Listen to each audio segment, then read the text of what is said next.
Hi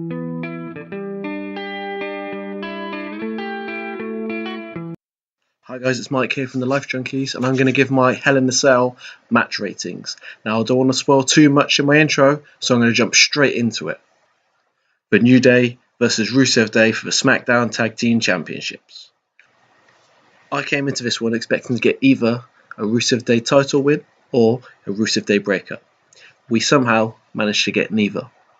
They kept us guessing with miscommunication between Rusev and Aiden English, and I was sure that Rusev was about to start attacking Aiden English when he was lying on the ring apron after the match, but Rusev Day lived to fight another day. I enjoyed this match, but it's a shame that a year after they put on the match of the night with Usos, that the New Day have been relegated to the pre-show. 2.5 out of 5. Randy Orton versus Jeff Hardy. Last Thursday, I saw Jimmy Havoc versus Sami Callihan in a death match. They had tacks, barbed wire, and even stapled magazines to parts of each other. But still, that spot with Randy Orton twisting Jeff Hardy's ear with a screwdriver is the sickest thing I've seen in a long time. If anything, these two men over-delivered with a truly brutal match that actually lived up to the name of a pay-per-view. Both men looked absolutely battered afterwards as well. The biggest problem with all of it is that the lengths these two men went to, with Orton still getting the pin on a knocked out Hardy, made what happened later in the night that much more ridiculous. 4.5 out of 5. Becky Lynch versus Charlotte Flair for the SmackDown Women's Championship. Just think about this for a minute. We've had these two women on the SmackDown roster with the ability to give us a match of this quality, and they gave us Carmella, a SmackDown Women's Champion, for 5 months. These two fought with an intensity and passion that told a story of two women who actually hated each other, and technically they're at a level that we could have only dreamed of from the WWE Women's Division even 10 years ago. I still feel like they've jumped the gun a little bit here, and crowning Becky Lynch as Women's Champion in the main event of Evolution would have been the perfect ending to that pay-per-view, but we all know Nikki Bella versus Ronda Rousey is ending that one, so yeah, 4 out of 5. Dolph Ziggler and Drew McIntyre versus Seth Rollins and Dean Ambrose for the Raw Tag Team Championships. Two things are evident from this match. First, this feud has done wonders for Dolph Ziggler, giving him back some much needed credibility after a few years of particularly awful booking. And second, unless he does something monumentally stupid, Drew McIntyre will be a multi-time world champion in 10 years' time. He literally has everything. These are 4 guys at the top of their game who, if allowed, could elevate all 3 of the titles around the various waists. This match took the quality of the previous matches between these guys to the next level, adding an immense level of intensity with that closing shot of McIntyre carrying Ziggler out with the titles. It's just brilliant. 4 out of 5. Samoa Joe versus AJ Styles for the WWE Championship. I was really enjoying this match. Of course I was. I don't think AJ Styles and Samoa Joe could have a bad match, but then we've got that oh so whiffy ending, but I still believe they got completely wrong. Having the tap out on the opposite side of the camera just made Joe look stupid. I know that they showed us the tap out after, but when your first reaction to a finish is, that guy is stupid, even if you planned it, you've messed up.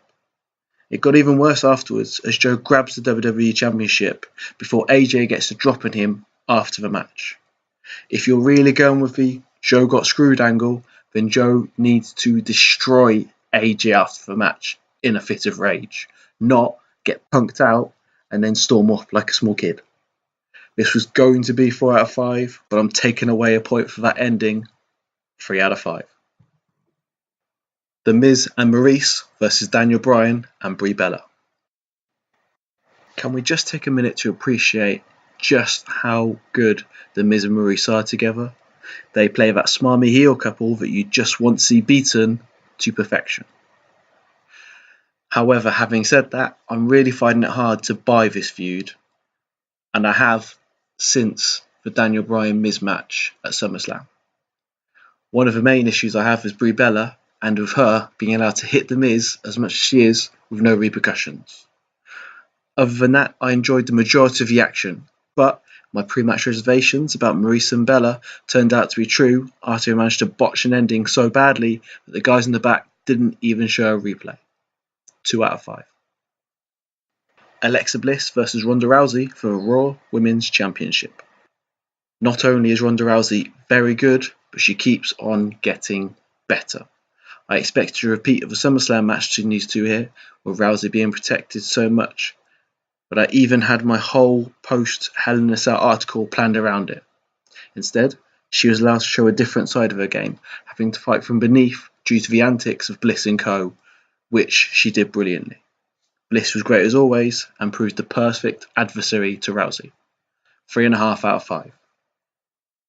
Braun Strowman versus Roman Reigns inside Hell in a Cell for the Universal Championship. And so we come to the main event. Buckle in, kids, this is going to be a long one. Before this match, I expected there to be a spot where either Strowman or Reigns speared the other through the cell wall before Ziggler, McIntyre, Rollins and Ambrose would come down and shenanigans would happen. What I did not expect, however, was to see all 4 men brawling on the roof of a cell, with Ziggler and Rollins going through the announce tables from the side of the cell, all before Brock Lesnar comes down, kicks in the door, and takes out both Strowman and Reigns. I enjoyed the action, despite the obvious issues surrounding it, but I do need to talk about those issues. Both men in the ring were down far too long while the guys got outside, got into positions, and did their spots. It can't be that hard for them to do a few moves just to add some reality to things. The same could be said for Ambrose and McIntyre down from a double clothesline on the top. These could have been excused if it wasn't for the ending. After Brock Lesnar F5'd both men, a new referee rang down to the ring after Mick Foley had been maced and called off the match. After an F5, which is a wrestling maneuver that both men have received before, and at least one of them has kicked out of it. I'm pretty sure Reigns has kicked out of multiple F5s in one match a few times. This is a no DQ, no rule match. When Lesnar delivered the F5 to Reigns, he seemed to intentionally drop him onto Strowman, and right there and then I expected that to be the finish. It wouldn't have gone down well, but what we actually got was far worse. This is saved because I like the action before the finish, so 3 out of 5. All in all, I quite liked Hell in a Cell. I felt all the matches were to a certain standard, and there were some definitely brilliant matches in it, with Hardy Orton and Lynch and Flair being my top 2 matches from the pay-per-view. This is definitely the best pay-per-view of this year, and it seems that the main roster has learnt some lessons from the success of the takeovers. If they continue in this vein, then WWE could be in for a good end of year.